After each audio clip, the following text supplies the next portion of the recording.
Jag kommer från Karlskrona och är här idag för att jag är intresserad av sjuksköterskeprogrammet på Jönköping University. Jag är väldigt intresserad av att bli lärare, så ja, jag vill gå på föreläsningen och kolla vad allting handlar om. Jag är här idag för att jag är intresserad av att bli byggnadsingenjör och få lite mer information. Well, I come from Spain, from Barcelona, and I come across here because I wanted to get more to know into university before starting my course, and I'm so happy to be here.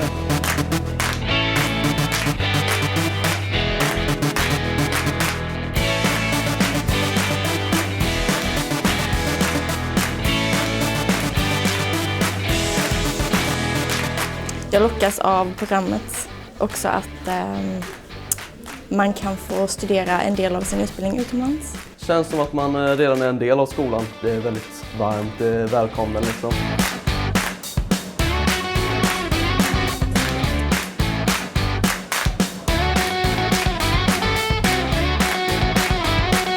Det är trevliga människor och det känns väldigt så moget och vuxet. I like the way that they combine business, economics and sustainable, and it's amazing because in Spain there is no program like that.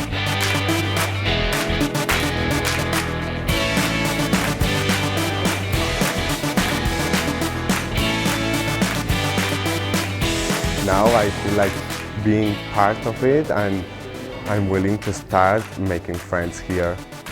And they told me about kick-off week, and it sounds so great.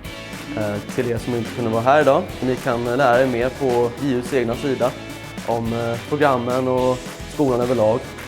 Så jag hoppas vi ses.